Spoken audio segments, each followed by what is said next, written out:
Seja muito bem-vindo, esse é o nosso Pensamento Livre, um novo conceito, um mundo de oportunidades. Eu sou Fernando Guimarães, na apresentação e mediação do episódio. Comigo aqui de forma fixa, firmes e fortes, Fred Sarto e Matheus Santana. Boa noite, pessoal. Boa noite. Bom frio para vocês. Que cidade gelada hoje, Belo Horizonte, senhores. Tá bem. O nosso convidado de hoje é o Felipe Gouveia. Ele quer falar com a gente sobre dívida pública no Brasil e a relação disso com o gasto com o servidor público, e essa relação. Então, Felipe, você seja muito bem-vindo, boa noite. Aqui, você que manda, você que faz o programa hoje. A gente tem aqui todo o respeito que você merece e fica à vontade. Pessoal, muito boa noite. Estão me ouvindo ok? Positivo, né? Primeiramente, eu quero agradecer ao convite do meu amigo Fernando Guimarães. Quero agradecer a oportunidade de conhecer ao Fred, de conhecer ao Matheus e de estar com vocês nessa reunião que eu acredito que será muito boa em relação à reflexão e foi algo que veio em muito boa hora, porque eu não tenho estado confortável com aquilo que eu estou visualizando no mundo político e econômico do Brasil na história recente. Então, vai ser também uma oportunidade para mim para poder externar o que eu estou vivenciando, o que eu estou pensando. Pessoal, escolhi o tema que, sem dúvida, é o que mais tem protagonizado os meus pensamentos, e aí separei alguns dados de uma pesquisa. Eu anotei as fontes, mas não são dados que a gente precisa ter uma preocupação tão grande. São dados que facilmente podemos encontrar na internet. Segundo a Folha de São Paulo, o Brasil já gasta 928 bilhões de reais com salário de servidores públicos. Dentro desse contexto, a gente está falando de 13,6% do PIB nacional, do Produto Interno Bruto.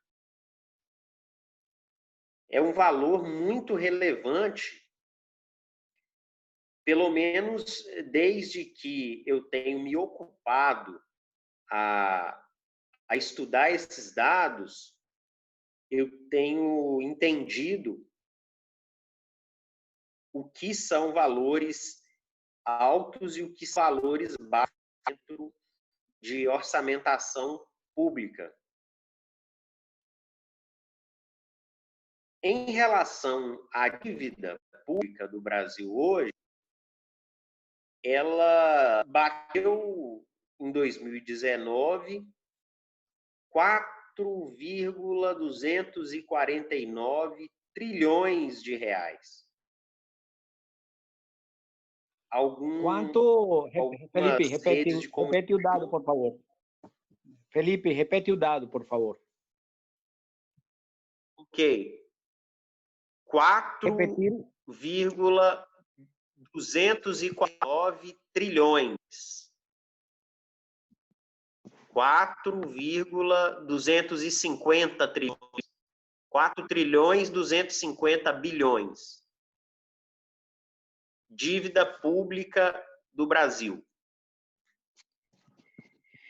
Dizem que agora, com a pandemia, essa dívida já está na casa de 4,5 trilhões. Em relação aos valores arrecadados pelo Brasil, em 2019, o Brasil teve uma arrecadação de 1,5 trilhão. Ou seja, a dívida pública brasileira equivale a 3 anos de arrecadação. Agora, o que tem me revoltado ultimamente é o fato de que está consolidando cada vez mais o pensamento de que isso aqui não é problema de ninguém.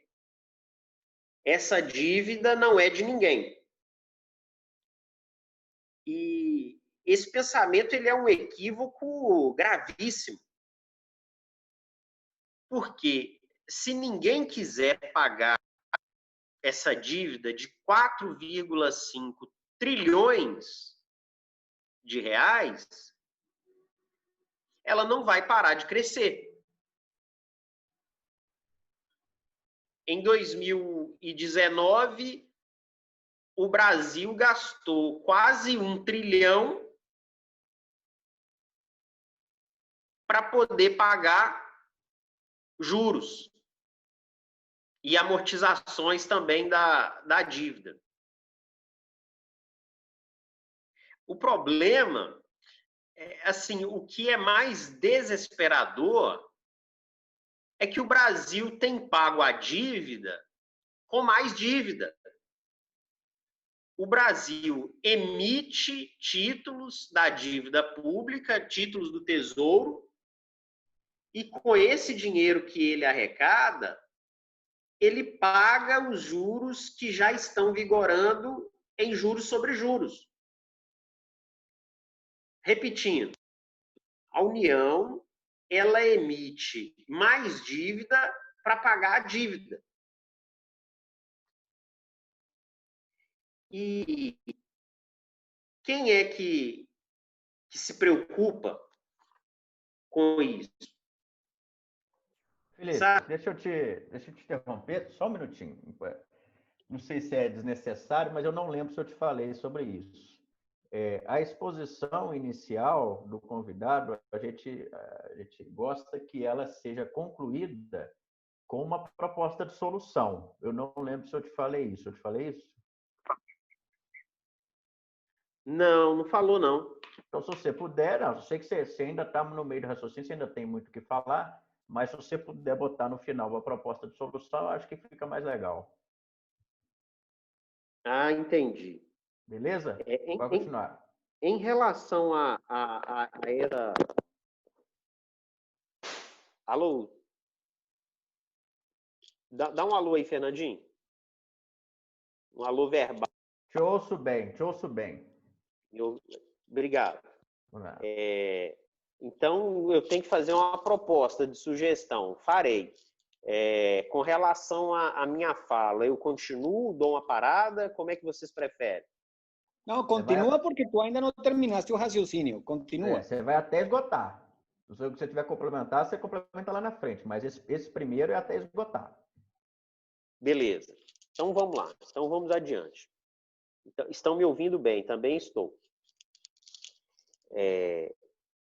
Eu tenho ficado muito aborrecido quando eu vou conversar com pessoas e eu noto que esse pensamento, essa preocupação com o orçamento público, ela tem ficado distante da programação de leituras, de informações que as pessoas politizadas gostam.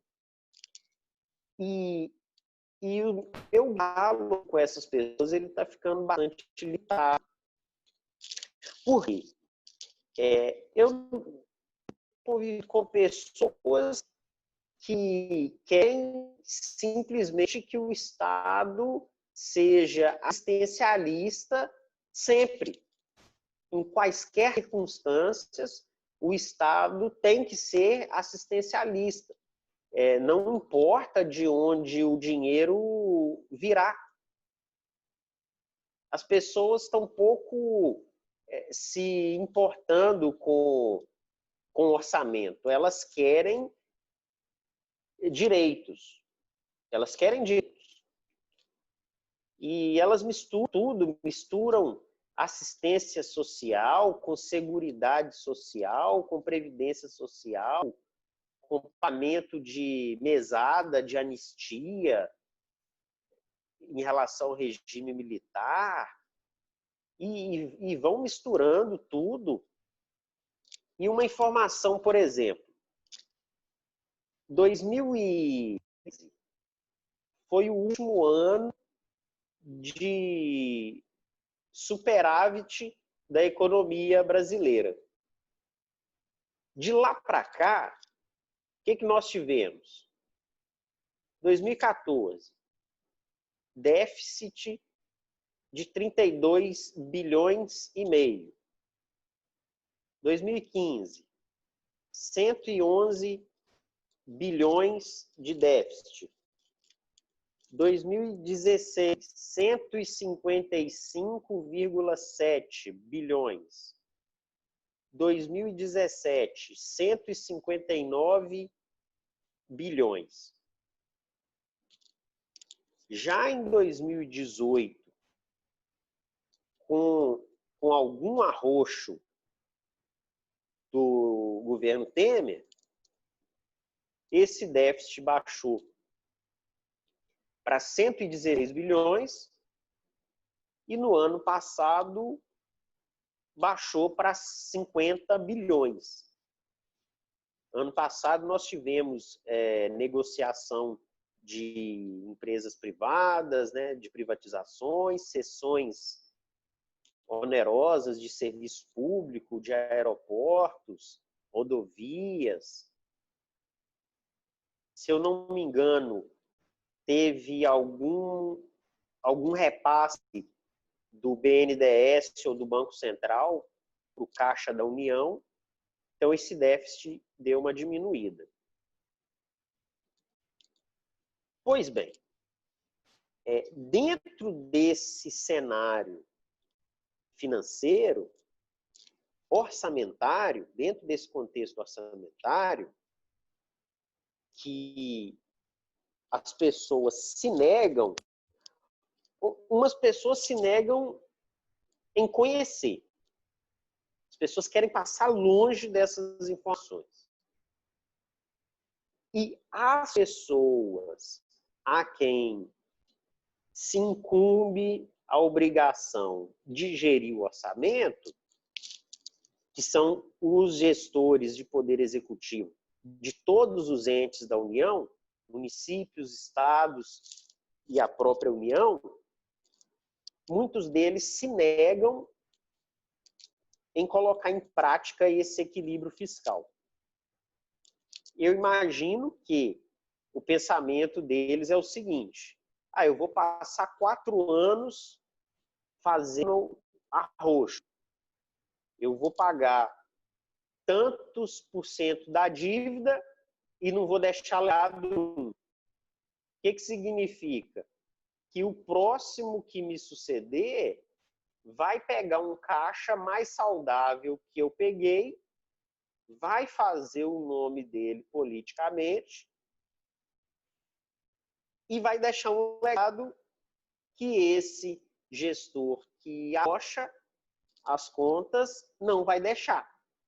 Porque pagar a conta para esse estilo político de oligarquia, no qual vimos até hoje, não é vantajoso pagar a conta. É vantajoso construir um legado e progredir a própria carreira política. E dentro desse cenário, agora caminhando em torno da metade da minha exposição, dentro desse cenário, existe uma pressão fortíssima que tange a respeito dos salários dos servidores públicos, que, segundo a Folha de São Paulo, já equivale a 928 bilhões em um ano. Aqui, esse dado ele mistura servidores federais, estaduais e municipais. E eu sou servidor público. Eu sou servidor público. Agora, eu pertenço a uma casta que não é casta, né? Eu sou professor. Então, a minha categoria e maior status político, eles conseguem fazer uma pressão imensa em busca de aumento de salário. Foi o que aconteceu nas primeiras semanas do governo de Michel Temer. Ele entrou no ápice da crise em 2016 e já chegou dando uma rodada de aumento para os servidores públicos federais. E ninguém entendeu aquilo, mas também ninguém questionou com maior rigor.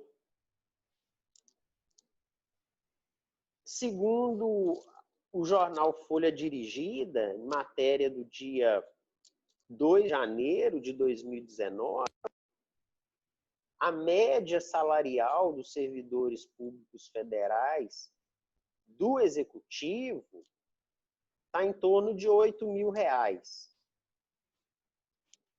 Em relação ao Legislativo, R$14.300.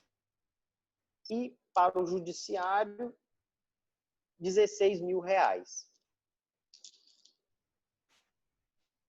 Só agora, em 2020, nós tivemos aumento de salário de servidores públicos estaduais em Goiás, Maranhão, Mato Grosso, Minas Gerais, 13% para a Polícia Militar, mas na verdade era 41,7%.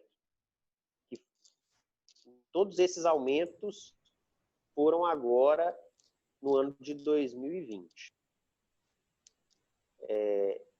Então, eu volto aqui, caminhando para finalizar minha fala, numa entrevista que o ministro Paulo Guedes concedeu à Globo News em 2018, quando ele viu os problemas financeiros do Brasil em 3 situações. Os juros da dívida pública. Segundo, o rombo previdenciário dos servidores públicos. E terceiro, a necessidade de uma reforma administrativa em função da falta de pagamento dos servidores públicos. Então, veja que dos 3 problemas que ele menciona, 2 estão relacionados a servidores públicos.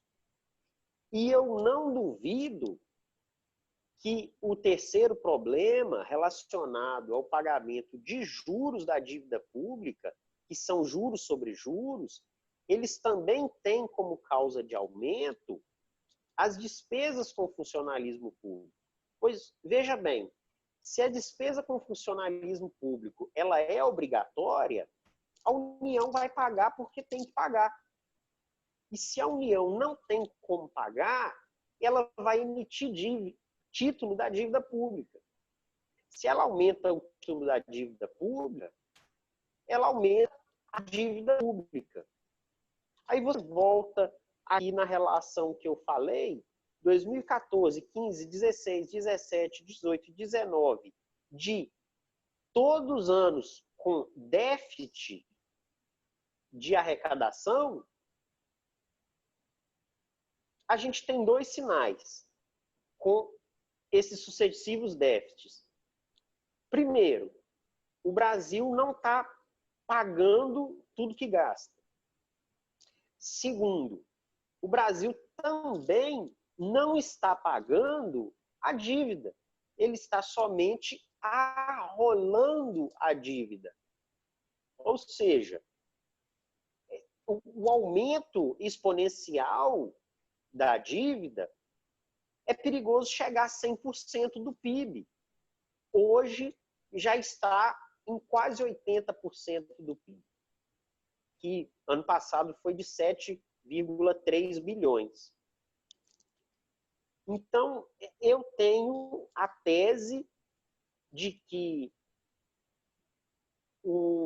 a intensa, a gigantesca, faraônica folha salarial dos servidores públicos do Brasil, ela se assemelha muito, muito à França pré-revolucionária no século XVIII.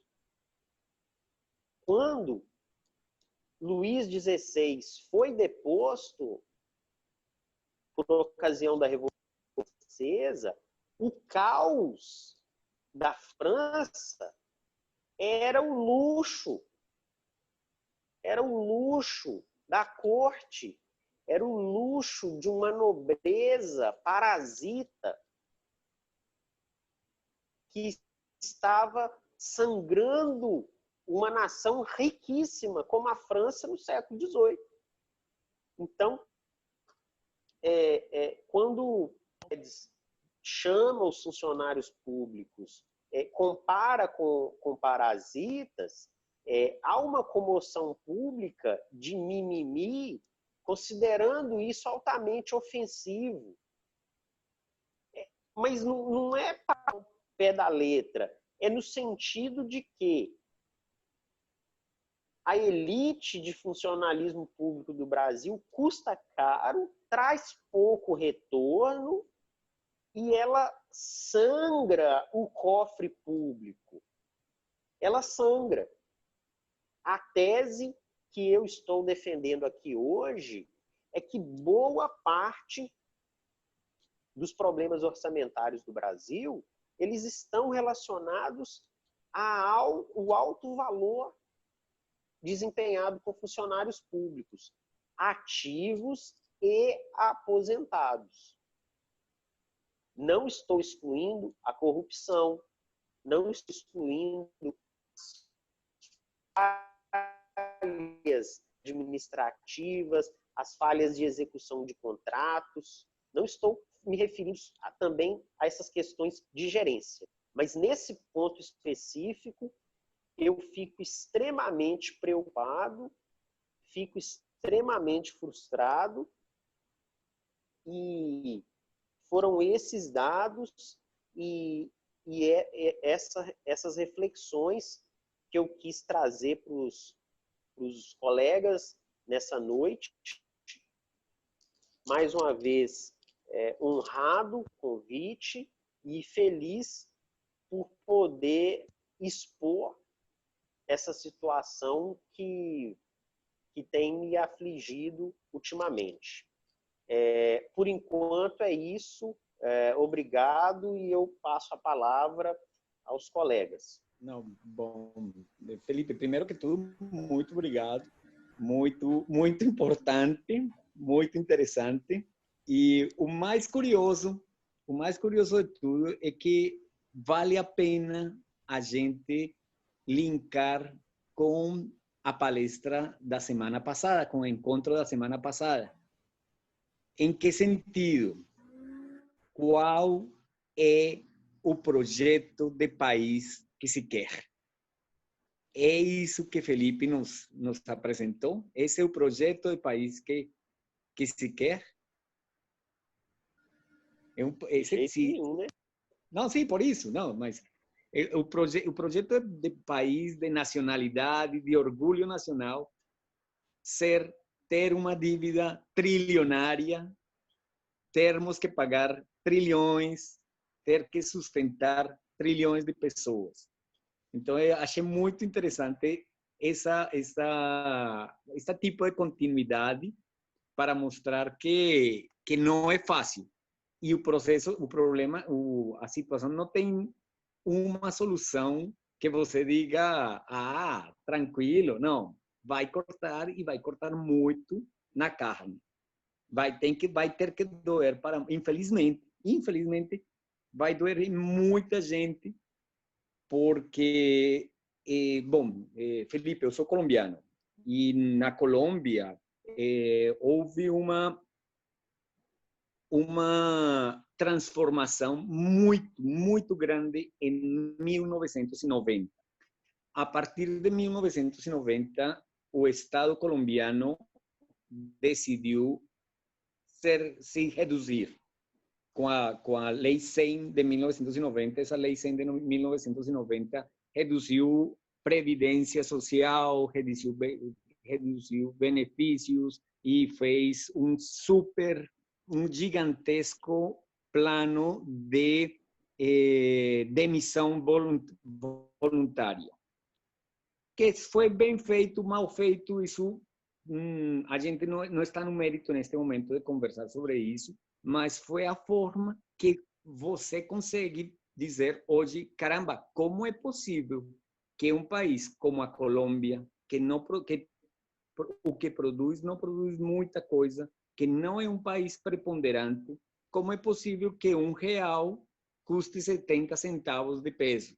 Ou seja, um país que é menos desenvolvido que o Brasil tenha um dólar muito mais barato, o custo Colômbia, mesmo com tanta corrupção que tem, seja muito menor que o custo Brasil. E você começa a ver e verificar, é porque tem leis um pouco mais flexíveis. Então, isso é uma das coisas mais importantes. Que tipo de projeto de nação é que se quer para o Brasil? Isso para começar. Quer comentar alguma coisa em cima, Felipe? É assim, obrigado. Quem estava falando era o Fred. Era o Fred.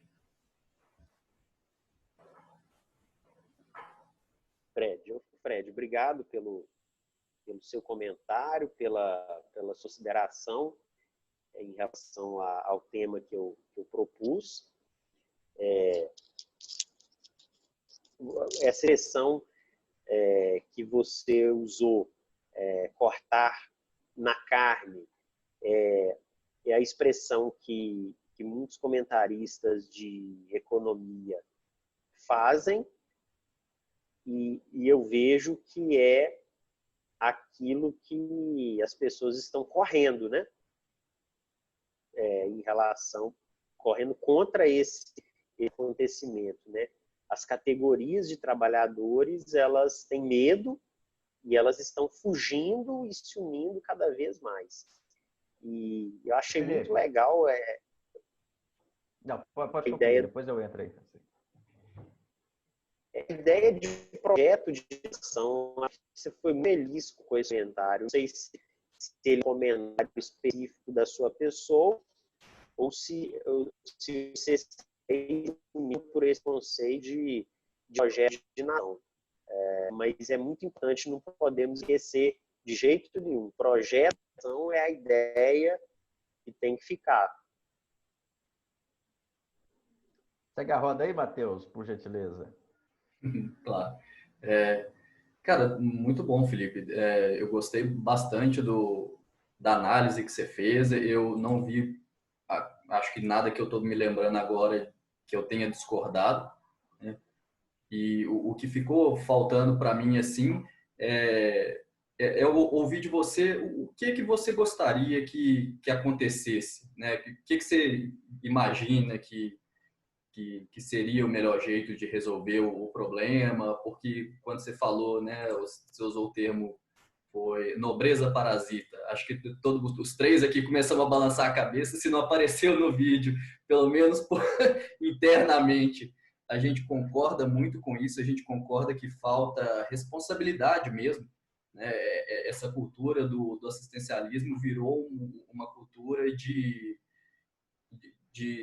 dos direitos, uma coisa completamente corrupta. Eu gosto de usar o termo corrupção nesse sentido, porque não é só desviar dinheiro, é desviar a maneira de educar as pessoas, né? Você achar que você não precisa trabalhar e alguém tem obrigação de te sustentar, pô, isso aí não é direito, né? Isso aí é uma coisa completamente pervertida e para mim, no melhor sentido da palavra corrupção mesmo. Então, cada um aqui de nós tem uma abordagem diferente para resolver o problema e a gente queria ouvir a sua. O que você imagina, o que você gostaria que desenrolasse aí com o país para a situação caminhar para um desfecho melhor aí, para um futuro menos tenebroso, no caso. Obrigado, Matheus, pela consideração, pela pontuação. Falar de solução é complicado, mas eu vou falar. E assim, tem duas soluções. A solução que a gente sonha de forma íntima e a solução que pode ser execuível dentro da sociedade. Então, primeiro eu vou falar da solução radical que eu gostaria que acontecesse, mas eu sei que ela não pode nem ser colocada em prática, né? A minha solução radical era que o Brasil estabelecesse um valor máximo de pagamento de salários para servidores públicos ativos e aposentados, ativos e inativos. Por exemplo, pagar R$10.000 no máximo para cada um. Ninguém ganharia mais que R$10.000, por exemplo. Mas essa medida, ela é uma medida que levaria ao caos social. Então, ela não é execuível. Matheus, por que 10.000 e não 9.999? Em que a gente poderia... Sim, não, estou aqui só te cutucando.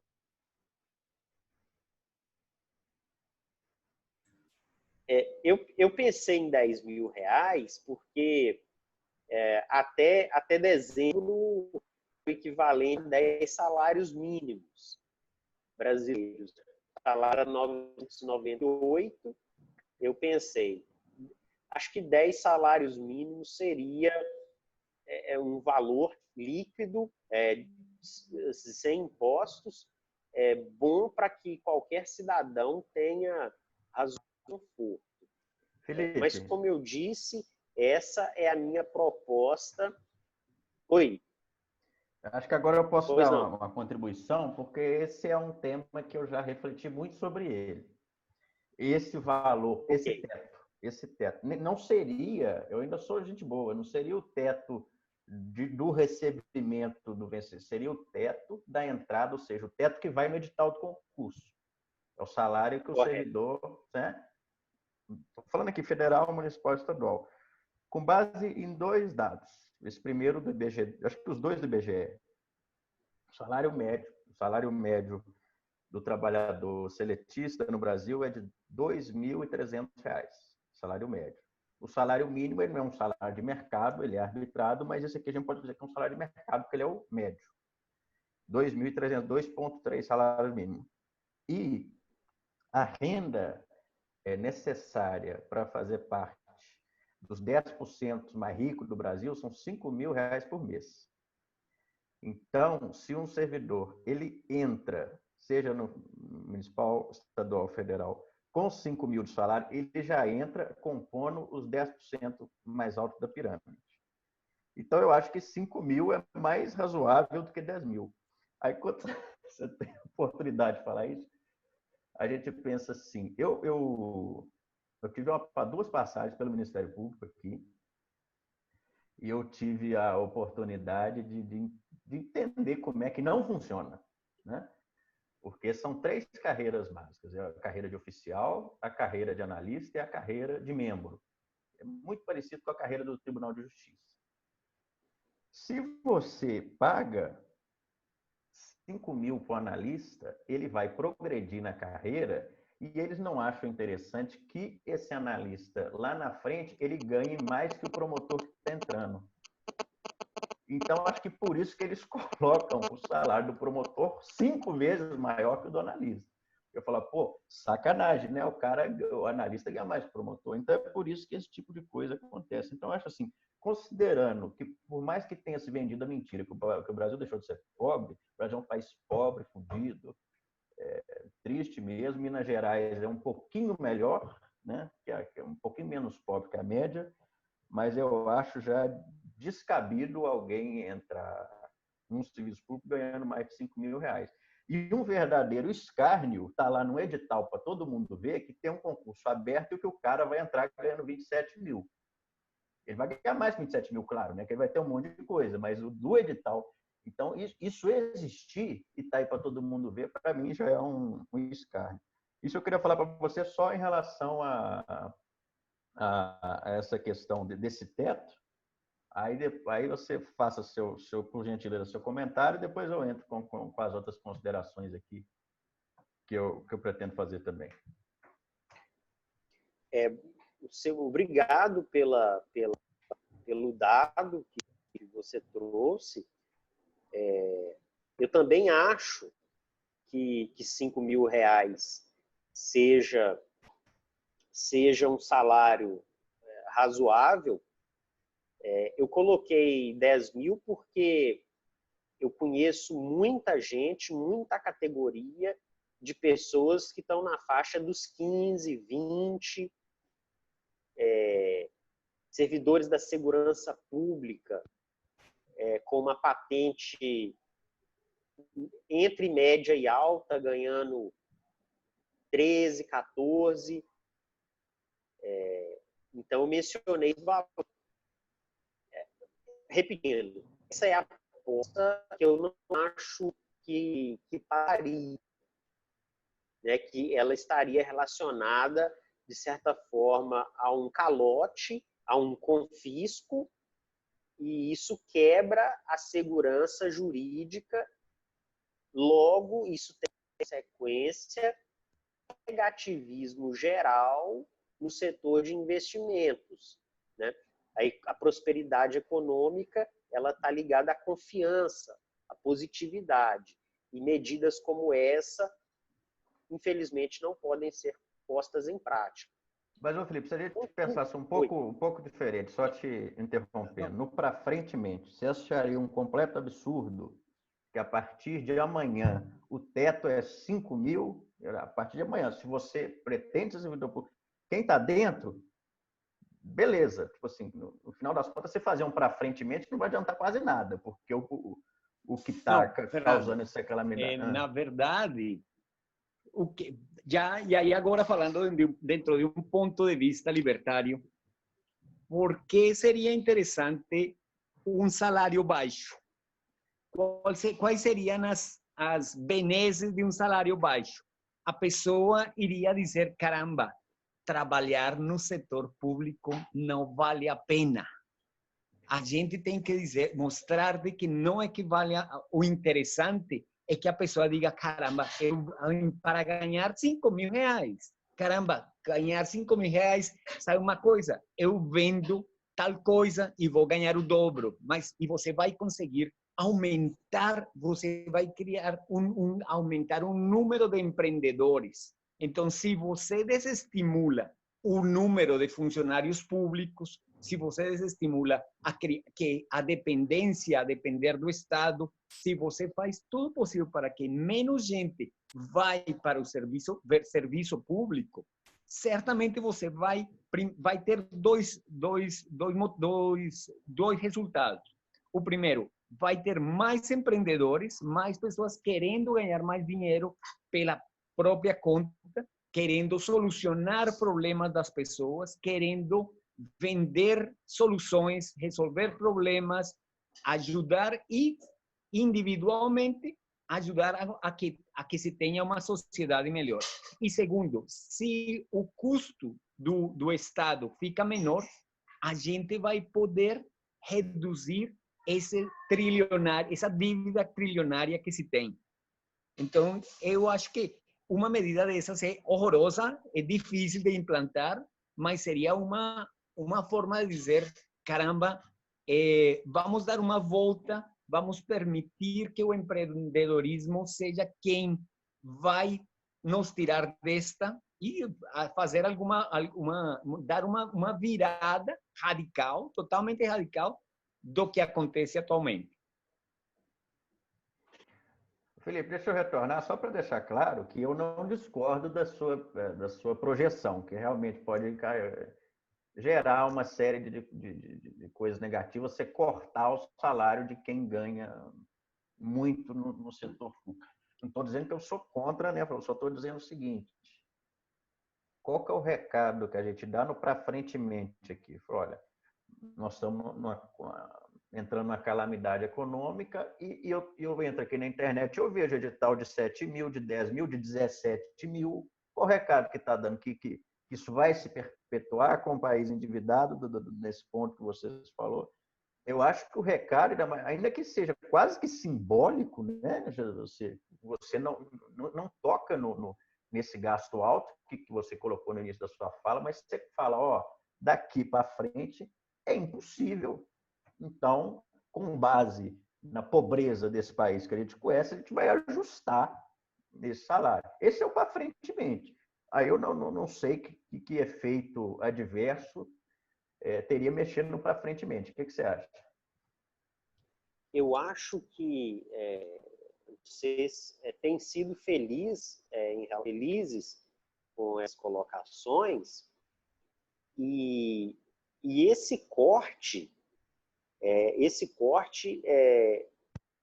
que você menciona, que o Fred mencionou, essa questão da porta de entrada pelo edital do serviço público aparecer para frentemente com um salário bem abaixo, é o destino certo de um país que vai atingir 100% do PIB em dívida. A hora que essa dívida chegar a 6 trilhões, a 7 trilhões, 8 trilhões, a gente vai viver o Brasil aquilo que estava vivido na Grécia. O caos vai ser o caos total. E não vai não vai haver outra solução que não seja um corte. E o problema desse corte é justamente o negativismo econômico, a quebra da segurança jurídica.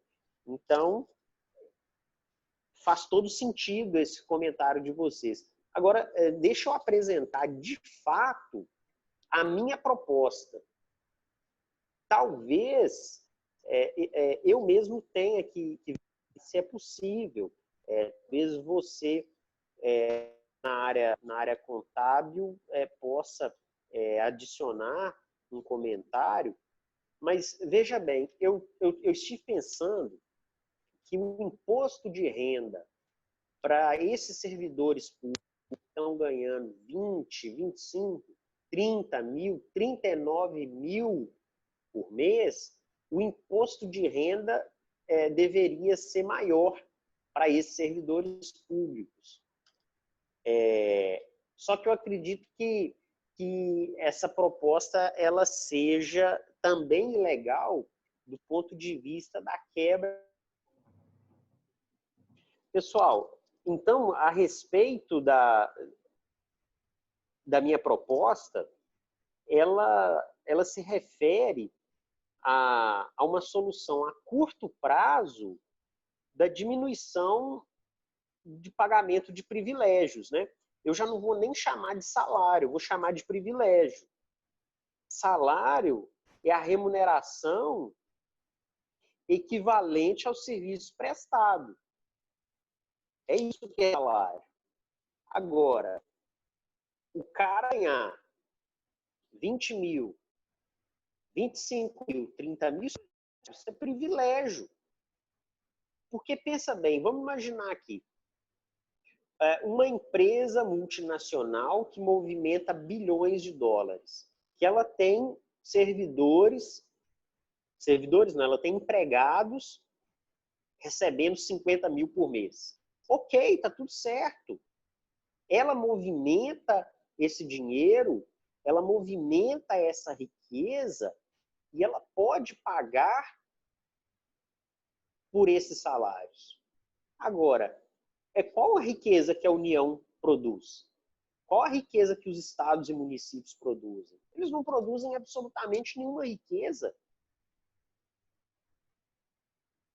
A União, os estados e os municípios, eles dependem do dinheiro do pagador de impostos.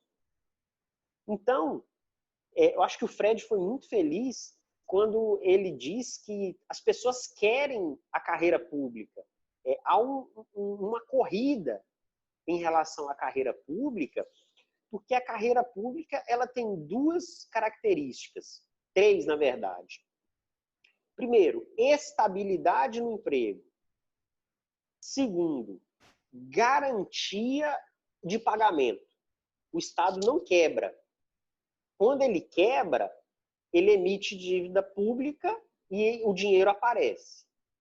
E terceiro, o Estado paga, no mínimo, para algumas carreiras, o dobro que esse indivíduo receberia na empresa privada. Então, isso é totalmente incoerente. Um cara fazer no serviço público o mesmo serviço que ele faria na iniciativa privada, ganhando a metade. Sendo que a iniciativa privada movimenta muito mais dinheiro do que o serviço público, que não cria riqueza, que não gera riqueza. As contas públicas custeadas, subsidiadas com o dinheiro do pagador de impostos. Então, a curto prazo, é necessário o aumento, a readequação da alíquota progressiva do imposto de renda a níveis como, por exemplo, 30%. De fazer essa pessoa que está ganhando 40 mil, o salário dela cair pela metade, e isso tem que estar dentro da lei. Isso tem que ser legal. Isso não pode ser um confisco. O confisco, ele retira o positivismo, a estabilidade jurídica das relações econômicos, sociais, políticas e jurídicas do país. Então, é a readequação do imposto de renda. A minha proposta a curto prazo é essa: readequação do imposto de renda. Fala, Fernando. Tá. Eu vou deixar, antes de, eu acho que comentar a sua solução via imposto de renda, Felipe, acho que isso aqui é o que eu vou deixar por último. Cara, eu vi uma entrevista, ela foi tão esclarecedora, era um podcast, só que, infelizmente, eu não achei, não lembro, era alguém ligado a essa ala aí de desburocratização, alguém ligado ao Ministério da Economia, não sei se é o André Santa Cruz, não é o Ebel, não. Esse é André Santa Cruz, salvo muito engano, se eu estiver enganado, depois eu corrijo. Ele é servidor, ele é dessa turma aí que você está se referindo, é a advocacia, a AGU, entrou ganhando uns 15 pau dele, 15 anos atrás. Só que ele foi de uma lucidez para explicar como é que funciona. Eu não sabia como é que ele foi muito claro, como alguém de dentro. O que eles chamam de vontade política, na verdade, é o menor dos problemas. Às vezes a vontade política, num bom sentido, ela até existe. apesar da preferência temporal que você falou. Você lembra que você falou disso agora há pouco? Falou, olha, por que eu vou arrumar a casa com 4 anos? Eu vou sair daqui a 4 anos, vão falar que eu não fiz nada e vou entregar a casa arrumada para o próximo. Esse é o problema da política, da preferência temporal. Mas ainda que o cara queira fazer isso, quem dá as cartas é a burocracia estabelecida, é o Estado, porque o cara, eu posso estar no Estado por um tempo, vamos supor que eu seja deputado por um mandato, né? Vou bater na mesa aqui, bater na madeira. Eu fique lá por 4 anos, eu posso ter, vai ser à vontade, vou tentar fazer alguma coisa, mas quem manda é a burocracia, é o cara que está lá 20, 25, 30 anos, estável, ele rodou aqueles ministérios todos lá, e que nas cartas é ele. Eu acho que o cara deu uma dica aí para nos dizer que, até meio que livrando a cara de político, ele falou, olha, cara, o cara vai chegar lá e vai se adequar ao establishment, ao sistemão que é a alta casta, que circula lá nos ministérios. 10 anos atrás era todo mundo levantando a bandeira vermelha, ferrenho, e hoje levanta a bandeira do Bolsonaro. O cara vai conforme a conveniência dele. Esse é o Estado, esse é o indivíduo que dá as cartas no Estado. Mas, sim, para não te deixar esse ponto solto, a solução do imposto de renda sua, na verdade, ele é um dinheiro do Estado batendo na conta do servidor de alto salário e voltando. Não é isso? Você cobrar 50%, que seja 70%. 70% não seria absurdo, não, pelo que esse cara ganha.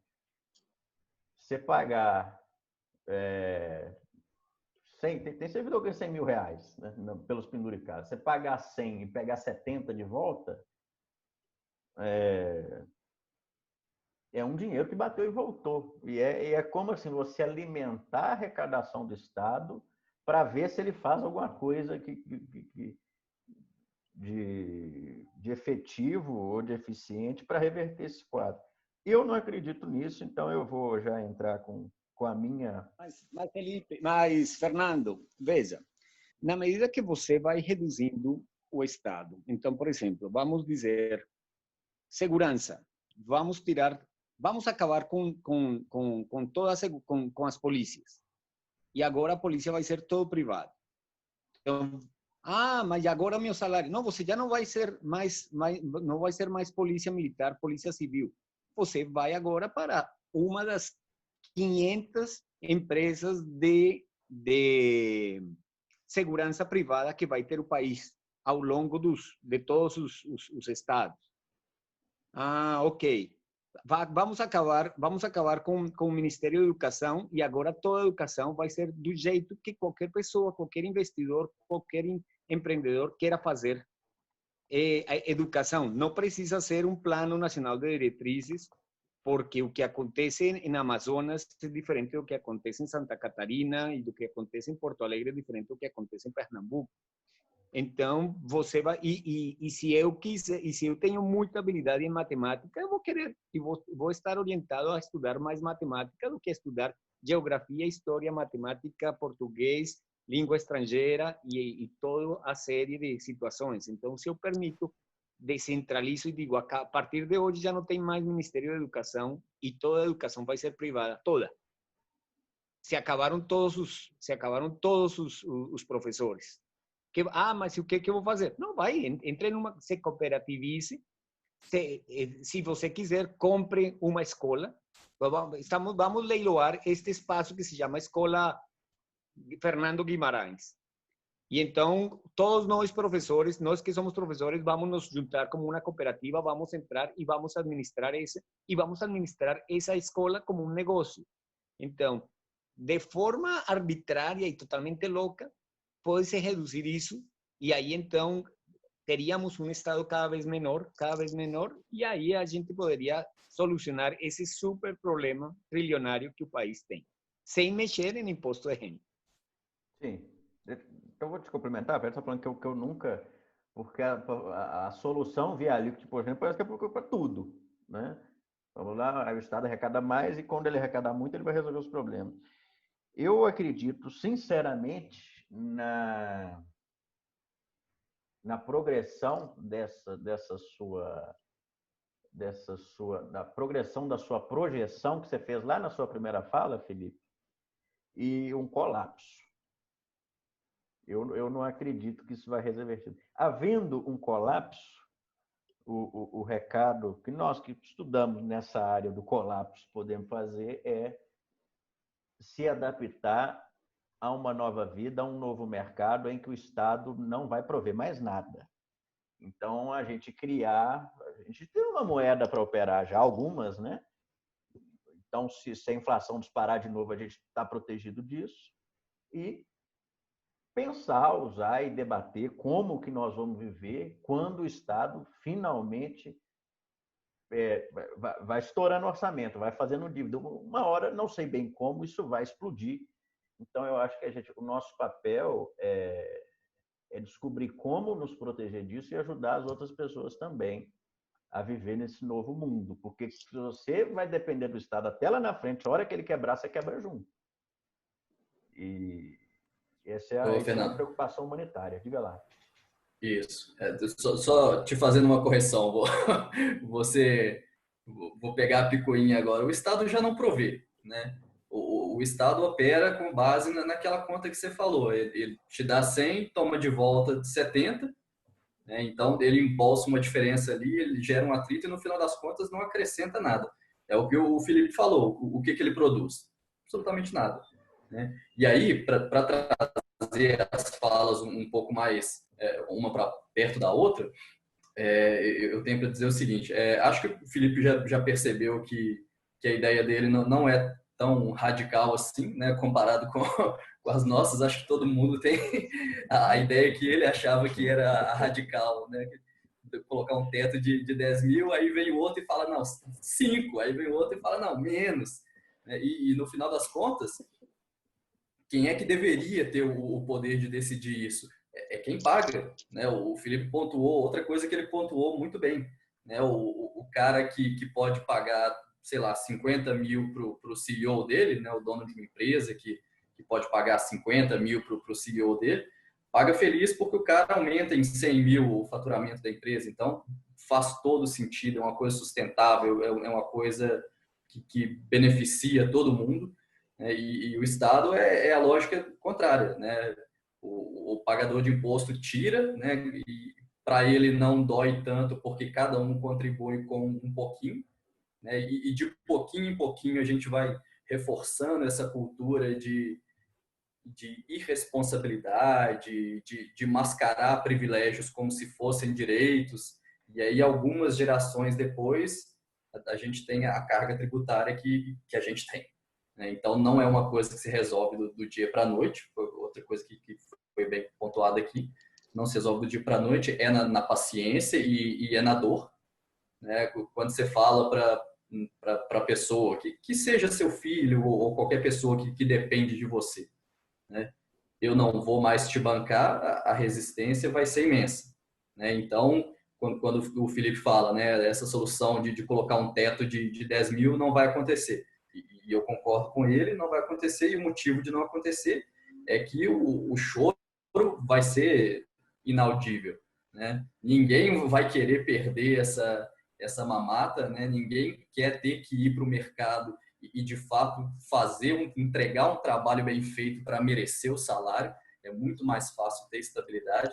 E isso aí eu te falo só para te dar um pouquinho de contexto, Felipe. Eu fui servidor público também, né? Eu sou professor também, né? E quando é até engraçado, porque uma coisa que você mencionou, muitos cargos têm salário dobro, triplo do que teria na iniciativa privada. Só que no caso do professor, a lógica é invertida, né? A gente ganha bem menos do que ganharia na iniciativa privada. Então, outra coisa que, assim, eu abandonei, foi um processo, de novo, que não foi liso, não foi um processo fácil, né? Mas eu percebi que o Estado não ia prover. Né? Eu percebi que se eu dependesse de previdência para poder ter uma velhice confortável, se eu dependesse do Estado para pagar o meu salário, né? Se eu tivesse um cargo alto, eu ficaria tranquilo, né? Para o alto escalão nunca atrasa pagamento. agora sendo, né, ali a base da cadeia, a gente é o primeiro onde a fonte seca. Né? Então, eu percebi que eu tinha que sair, e aí já tocando em pontos mais Matheus, antes só dizer que eu acho que seu testemunho aqui é tão valioso. Eu sabia que você tinha um cargo um cargo não, você era servidor no legislativo, mas como professor você era concursado também? Eu já peguei designações, eu já trabalhei em secretaria escolar, secretaria foi um ano só. Mas eu tive um processo aí, eu tive mais de um cargo. E em todos eles, a decepção era a mesma. Né? Ninguém tinha o bem público, né, como o povo pensa. Né? Ninguém tinha a intenção de servir, ninguém tinha, né, o desejo de trabalhar para o outro, todo mundo só queria ali o seu próprio benefício e os outros que se lasquem, os colegas, inclusive. Então, era um ambiente terrível, porque eles estimulam, né, a irresponsabilidade. Porque a partir do momento que o cara está ali vivendo às custas dos outros, ele vai mais querer que esse pensamento se espalhe para que fique aceitável. Né? Então, no final das contas, a teoria toda de freios e contrapesos é completamente furada. O único contrapeso que eu acredito que funciona mesmo é a desobediência, é não compactuar com o que a gente vê de errado. Né? Então, uma das coisas que eu fiz, e não é o que eu, né, não digo é o que todo mundo tem que fazer, por exemplo, o Felipe, né, não digo que você tem que sair do servidorismo público, não digo isso. O que eu digo esteja preparado para quando essa bomba estourar, porque, né, você viu, a matemática é simples, né? Você tira a dívida daqui para pagar outra e ela vai aumentando, chega um momento que estoura. Em algum momento a conta chega e nesse momento não vai ser bonito. Nesse momento, quem de repente teve a responsabilidade de poupar alguma coisa, pensando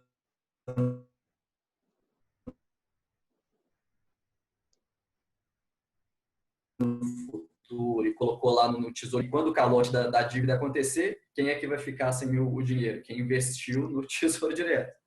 Né? Então, assim, a responsabilidade é punida e a irresponsabilidade é premiada. E o que a gente tem a fazer é fazer a nossa parte, né? Se tentar ao máximo, mas enfim, devolvendo de novo, né, a bola pro Felipe, acho que deu para você perceber que a gente quer pegar o seu raciocínio mesmo e levar ele além. Né? Então, sempre trazendo a responsabilidade de volta para as pessoas, o poder de decisão para quem cabe. Né? E aí, o que a gente quer um pouco também fazer com essa conversa aqui é incomodar o máximo que a gente conseguir.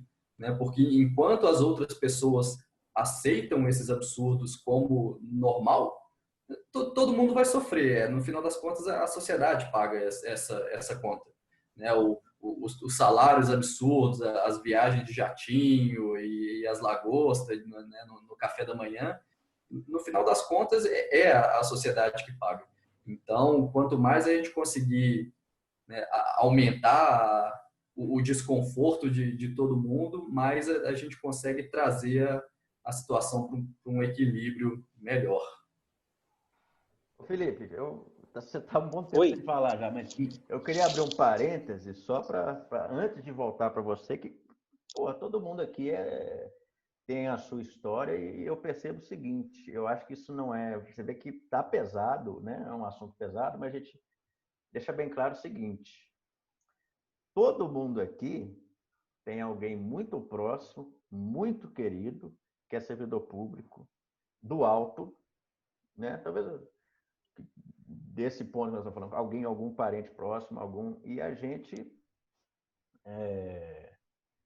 entende que esse é que é o problema, por isso que o debate não acontece. Senão se ofende seu pai, sua mãe, seu irmão, porque às vezes você pode ser da nativa até aspirante. O cara está anos tentando entrar, você vai falar uma coisa dessa para ele. Então eu vejo que esse debate ele só pode acontecer num espaço assim, que é aquele que ele já foi preparado, porque é impossível, porque o Brasil tem muito, talvez assim, uma pessoa mais pobre, ele não conheça ninguém, mas a gente que vive no meio mais abastado, tem várias pessoas ganhando bem no serviço público, aposentado, inelativo. Então, é um debate muito complicado. E você, eu posso falar que você é meu amigo de mais de 10 anos. Então, é um debate que a gente tem um cuidado absurdo para não machucar, entendeu? Eu concordo, Fernandinho, com a sua colocação. Realmente é um assunto delicado. Eu também conheço pessoas desse patamar aí de 20 mil reais para cima, com certa proximidade, e realmente isso chateia, ofende as pessoas. E eu acho que eu fiquei muito feliz, né, de saber que vocês têm esse espaço especial para esse tipo de conversa. E vamos falar por que essas pessoas se chateiam. Eu acho que por vários motivos, mas dois que são interessantes.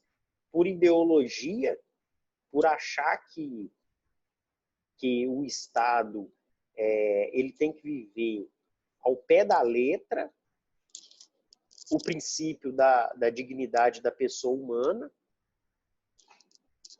Você vê que hoje tudo quanto é direito, ele é invocado como base da dignidade da pessoa humana. Tudo traz dignidade. Então, tudo pode.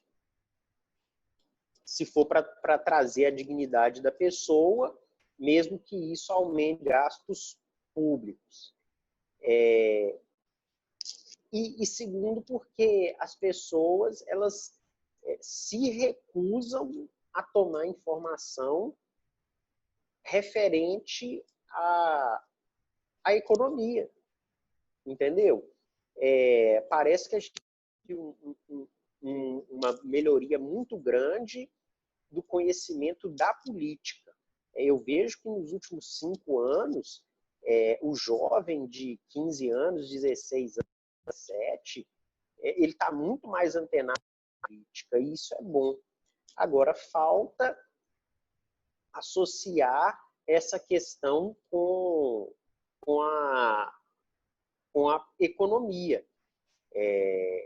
Vários dos nossos amigos de Viçosa, eu já tive discussões um tanto quanto desagradáveis com eles.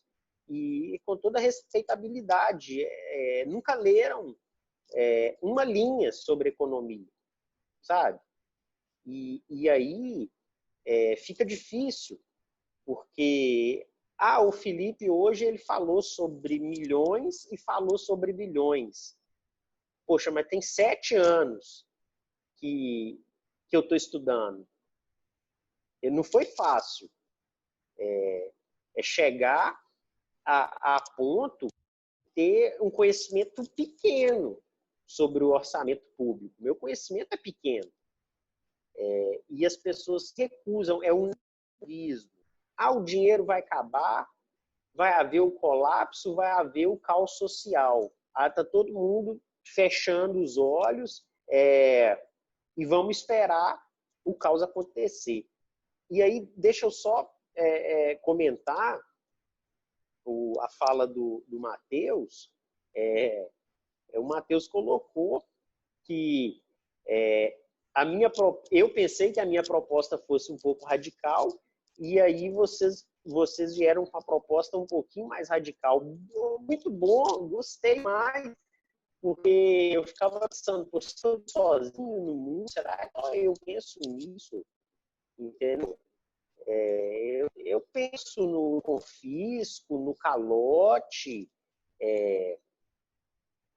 Existem teorias de que endividamento público por meio da emissão de títulos do Tesouro Direto, ela é uma estratégia corrupta em relação a dar aquela turbinada no sistema financeiro. em deslocar recursos para o sistema financeiro. Existe essa teoria, né? Não estou preparado para poder falar dela. Então, assim, a minha proposta ela veio toda educada, toda formal, cheia da segurança jurídica, e eu gostei dessa alternativa um pouco mais radical. Quem sabe os 5.000 vão chegar por aí a qualquer hora, né? Passo a bola. Pessoal, a gente pode fazer já. Depois desse último parênteses, eu não tenho nem consideração final para fazer, que esse foi, né, até quase que emocionado. Vamos fazer a última rodada aí de considerações finais e o Felipe encerra. Pode ser? Bom, na verdade, foi bem gostoso. Não esperava chegar a curtir tanto o tema. Inicialmente achei que ia ser um pouco mais tenso.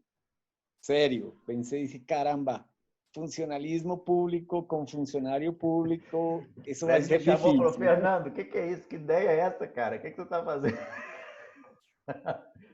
Então, mas ver de que há uma consciência já é um bom indicativo de que as pessoas começam a ver de que as coisas não estão pelo caminho certo e que são necessárias mudanças. Fazer o que sempre se fez do mesmo jeito não vai ter um resultado diferente. Então, é bom ver que tem gente que está pensando, que está querendo, que está debatendo, que está questionando como é que estamos e para onde poderemos ir. Então, válido, importante e muito bom. Obrigado. Muito bom. Acho que agora eu posso pular na discussão, né, e encerrar dizendo que, cara, realmente foi muito agradável. Eu também não esperava de repente uma discussão mais técnica e a gente acabou tocando em princípios, né, de o que cada um entende por certo e errado, e isso é muito saudável e eu acho que é o caminho certo por onde a gente muda as coisas. Eu acho bem legal, né, que você tenha gostado também e descoberto um espaço onde você pode pular de cabeça e ter suas opiniões ouvidas e aceitas e bem-vindas. Né? Eu acho que sua análise é cirúrgica em muitos pontos. A gente concorda com bastante coisa. E só para te dar uma palhinha agora na questão que você falou da emissão de dívida, né, como um meio de manipular o sistema financeiro. É uma questão que a gente debate muito também. E tem um exemplo que eu gosto de dar, que é o seguinte: eu não posso ter uma impressora na minha casa e imprimir dinheiro. Né? Porque a lógica de emitir, a lógica de imprimir hoje, é claro que não se imprime mais papel moeda. Né? Você aperta um botãozinho ali no Banco Central e os zeros vão aparecendo. Né? Então, sim uma espécie de fraude, eu concordo nisso com você, né? Porque se eu tenho uma impressora que começa a imprimir dinheiro e gastar, eu estou basicamente fraudando as pessoas, né? Estou pegando os produtos, os serviços que elas têm para oferecer e dando em troca um negócio que não vale nada. Né? Então, só uma coisa aí para direcionar, de repente, seus estudos, sua curiosidade. Eu vi que você é um cara curioso, que gosta de estudar e, pô, isso aí é muito futuro para você, tá de parabéns, cara. E quanto à resistência das pessoas, assim, de aceitar mesmo a opinião diferente, né? Vão acontecer várias conversas desagradáveis, isso aí é inevitável. E a pessoa, quando tem um certo hábito e é confrontada com uma informação, né, com a pessoa que diz que ela está errada, né, às vezes aqui você ouviu de repente pela primeira vez pessoas que pensam parecido com você ou até mais radicais, né, e a pessoa que às vezes você está conversando é a primeira vez mudar a atitude dela e mudar os princípios, é mais fácil mudar os princípios. E aí você pode continuar fazendo o que você sempre fez desde, né, que você se entende, né, por gente. Então, é uma questão delicada e só muda a partir do momento que você toca no sentimento das pessoas, que é uma coisa delicada, né? A maioria vai se ofender. Mas eu acho que é por aí, que você está num caminho bacana e a gente quer, com esse espaço aqui, fazer o mesmo, né? Sensibilizar as pessoas, a gente quer, né? A gente viu que você tem muitas ideias parecidas com as nossas e todo mundo tentou ali plantar uma sementinha para te trazer mais para o nosso lado, né? Isso aí é saudável e eu achei a prova de que a gente tem um ambiente, um projeto muito bom rodando aqui e gostaria de continuar conversando com você, se não como convidado, né, lá no nosso grupo particular também. E passo a bola para você fazer as suas considerações finais, te agradecer novamente.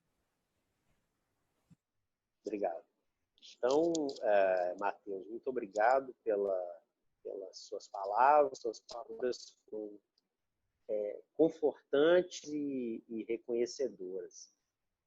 Tive o prazer de conhecer a você e ao Fred hoje.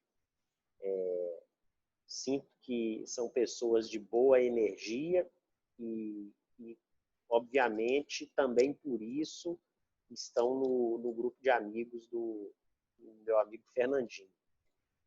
Foi muito bom mesmo. Obrigado pelos elogios que me fizeram. E eu também estendo esses elogios a vocês, porque vocês são 3 pessoas muito bem preparadas no sentido informacional, no sentido acadêmico, político e conversa de alto nível. Então, foi bastante enriquecedora para todos nós. Para mim, foi muito a primeira vez que eu sou convidado para colocar em pauta os meus pensamentos.